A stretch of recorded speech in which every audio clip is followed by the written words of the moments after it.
After traveling for many months through Europe, especially Germany and UK, and spending thousands and thousands of euros going back and forth, I think it clearly makes me an expat expert, as where I can talk about the situation specifically in those two countries.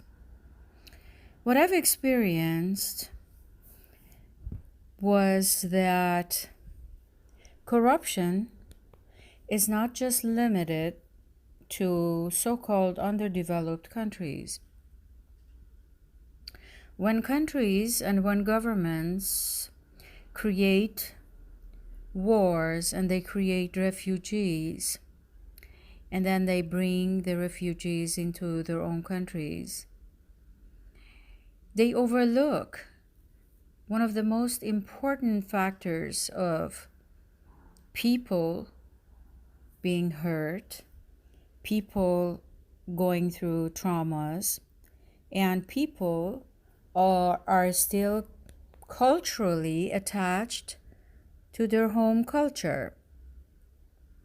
And the whole ordeal which they've been experiencing in their own homeland, they are bringing into your own country, to the host country. So what's interesting is that I've not only experienced the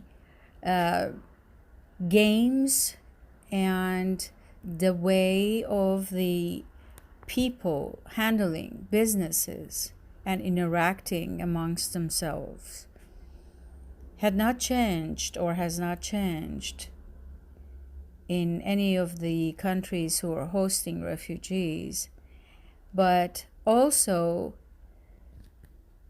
the people in charge also are interacting with the refugees, sometimes in a very unhumanistic manner.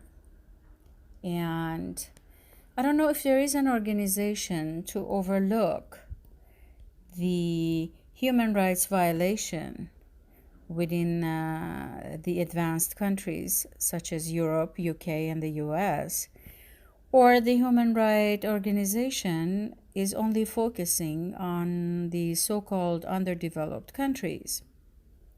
I really don't know that.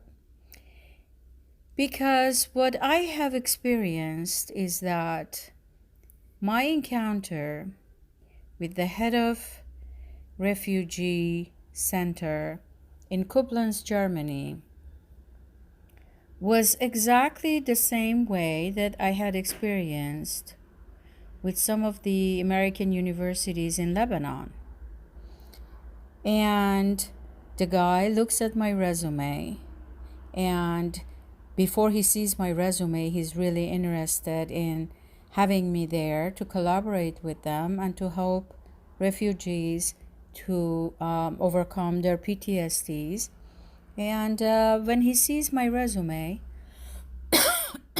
excuse me, and he sees that how refugees are interested in having me there and how I can contribute to their well-being, mental well-being, he feels intimidated by me. And this is a German guy coming from Australia and looking forward to having me there, and then all of a sudden he feels intimidated. I did not see any difference in the behavioral factor of a German guy in charge of a refugee center as were what I had seen and experienced in Lebanon or any other Middle Eastern countries. So why is it that when it comes to the so-called underdeveloped countries, all of a sudden the UN makes such a huge wave about the violation of human rights, as where what I have experienced in countries such as the UK and Germany, which I'm not going to talk about them right now, was the utmost violation of the human rights, the most basic violation of human rights. I saw people being abused and taken advantage of emotionally, mentally, physically, and yet there is no UN to talk about the violation of human rights in those countries. That puzzles me. Can someone please enlighten me as far as what the responsibility of the UN is when it comes to the violation of human rights? Is it just to focus on the so-called underdeveloped countries? Or human rights is human rights, it doesn't matter where it is. So the gentleman in charge of the refugee center in Koblenz, Germany, looks at me in the eye and clearly tells me that their refugees are happy and they don't have any problems. And his colleague looks at him and repeatedly says, but we need the doctor here. We need the doctor to help our refugees. And he just looks at us and says, no, they're happy. We don't need them. Wherever there is a doctor, we can take them if it was ever needed. And I ask him, what are your credentials? Are you a psychologist? He says, no, I'm not. And the guy doesn't even have a college degree, and yet he's assessing the mental conditions of the refugees.